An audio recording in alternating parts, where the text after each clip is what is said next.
Енді қазіргі біздің қол жеткен жетістігіміз әсіресе мына 28-ші жылдары орталықтан түскен пәрмен негізінде мына астық дайындау науқаны кезінде жазаланған шаруаларға қатысты көп мәліметтер тауып отырмыз. Соның ішінде әсіресе мына Алматы қаласының шеңберінде, сол Алматы қаласының өзінің нақты көрсетілген көшелерінде тұратын азаматтардың сотталғандығы жайлы осы мына астық дайындау науқанында барысында осы заң бұзушылық болып айыпталған 105 мынау статья бойынша 107 дейді толып жатырған осы бірнеше айыптау баптары бар. Сол бойынша сотталған адамдардың қазір 220-240-қа дейін анықтап үлгердік. Бұл біздің енді жұмысымызға жақсы бір негіз болып отырған Алматы қалалық халық сотының істері бір жерге топталып сақталған екен. Және нақты сол сотталған статьясы бойынша бұлардың істерінің барлығы бір жерге жинақталған. Біз енді өзі қазірдің өзінде санап шыққан бойынша қазір 1000-нан астам сол жерде істер жатыр. Бұлардың барлығы сол кездерде астық дайындау науқаны барысында түрлі баппен айыпталған адамдардың істері.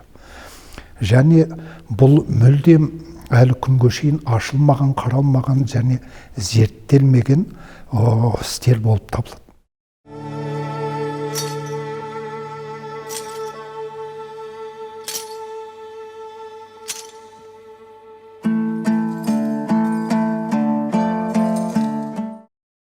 Бір 1930 жылы июль айында Кеңес одағы бойынша Қазақстанды Кеңес одағындағы астық дайындаудың резерві ретінде қарастырды.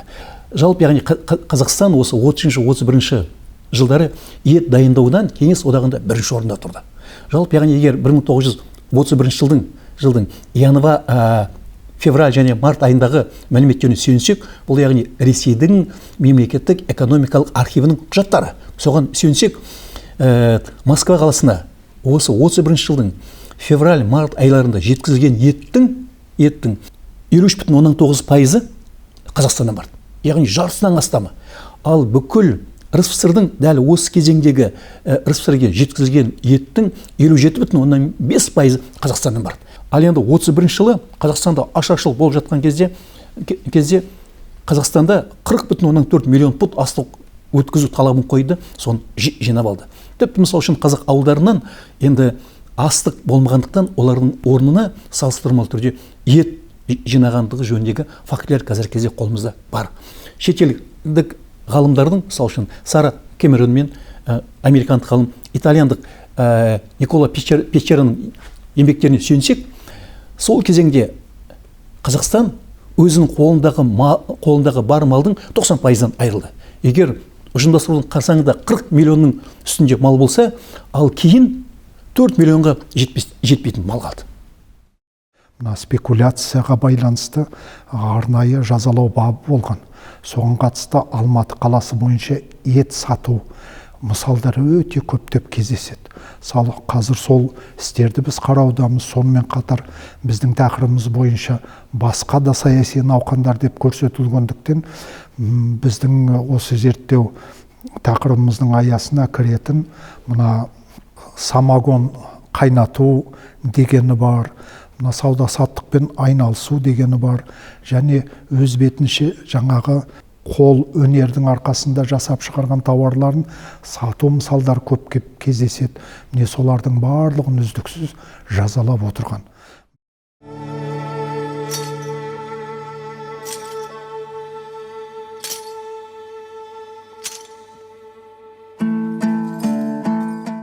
Ознакомился с исследованиями, которые были проведены нашими историками.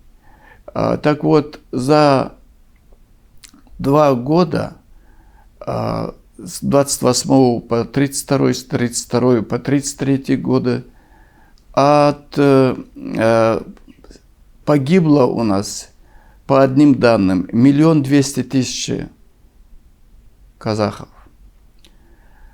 По другим данным, кстати, эти данные приводит в своем исследовании наш руководитель рабочей группы Талас Амарбекович Амарбеков. По его данным, погибло у нас за этот отрезок времени 2 200 000.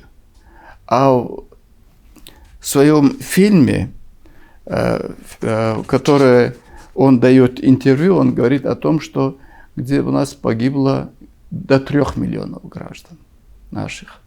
Это где-то 40% всего населения нашей республики. Енді бір ғана қиындық тудыратын мәселе, осы Алматы қаласы бірнеше әкімшілік реформалар кеңес дәуірінде өз 4 рет жасалды. Сол кезде кішкене ауыс түйіс болып отырған кезде 28 жылы мына округтық бөлініс деген бар. Сол кезде Алматының 30 жылға дейін бір қатар территориялары жан-жаққа шашырап бөлініп кеткен болады. Сонда Алматы сол округтың орталығы ретінде рөл атқарды да 21 ауданнан тұратын Алматы округы құрылған. Сол кезең ғана біз мына Талдықорғанмен тығыз байланыста жұмыс жасап жатырмыз. Бұл облыс орталығына қарайтын мәселелер бар. Сондықтан мен ойлаймын, жұмысымыздың әлі нәтижесі алда. Үлкен бір елімізге шын мәнінде осы бір тарихтың ақтаңдағын танытатын бір тамаша жоба жүзеге асқалы тұр.